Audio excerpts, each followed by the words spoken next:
In a small town, there lived a young man named Joseph. Joseph was kind, hardworking, and full of dreams.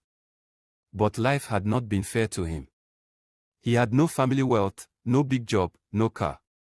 All he had was a small, broken room he rented in a compound owned by a proud and arrogant landlord. This landlord judged every tenant by their pocket. If you had money, he bowed before you. But if you were poor, he treated you like dust. And to him, Joseph was nothing. Joseph's room leaked whenever it rained. His door was falling apart. But whenever he begged the landlord for repairs, the man would laugh in his face and say, "If you can't afford it, get out. My house is not for beggars." Every day, Joseph endured insults. When he struggled to pay his rent, the landlord would embarrass him in front of neighbors, shouting, "Lazy man. You would die poor. People like you will never amount to anything." Joseph's heart was heavy, but he never answered with anger. Instead, he prayed silently, "God, change my story one day. Let me not die like this." One evening, after a long day of searching for jobs and finding none, Joseph sat outside his room, his face buried in his hands.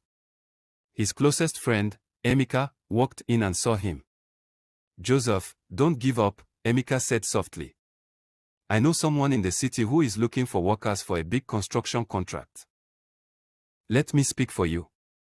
You deserve a chance." Joseph looked up, his eyes tired, his voice trembling.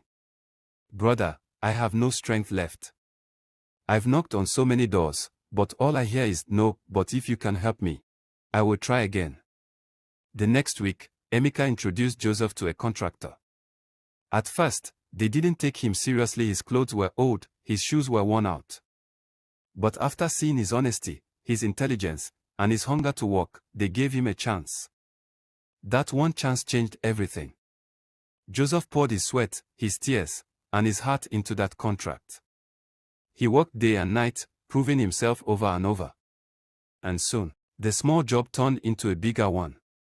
Then another. Until Joseph became one of the most trusted men in the company. Months later, Joseph signed a life-changing contract. The boy who couldn't pay his rent suddenly had enough to buy land, build his own house, and start his own business. News spread quickly in the town. The same neighbors who once mocked him now praised him. But the greatest shock was for the landlord. One morning, the landlord saw expensive cars driving into the compound. To his surprise, Joseph stepped out, well-dressed, confident, and glowing. The landlord's mouth fell open. He stammered, Joseph. Is that you?" Joseph smiled gently. "Yes, landlord. God has been faithful." For the first time, the proud landlord lowered his head. He remembered how he had mocked Joseph, insulted him, and treated him like nothing. But now, the man he despised had risen higher than he could ever imagine. Joseph did not insult him back. Instead, he said with tears in his eyes, "Landlord, never look down on anyone because they are poor. Poverty is not forever. The stone you reject today may become the cornerstone tomorrow." Moral of the story: never despise the poor, for life can turn around in a moment. Poverty is not a curse, it is only a season. Treat people with kindness, because you never know who God will lift tomorrow. Because the table may turn at any time. What are your thoughts on this? If you enjoyed the story, please follow, like, and share. Thank you.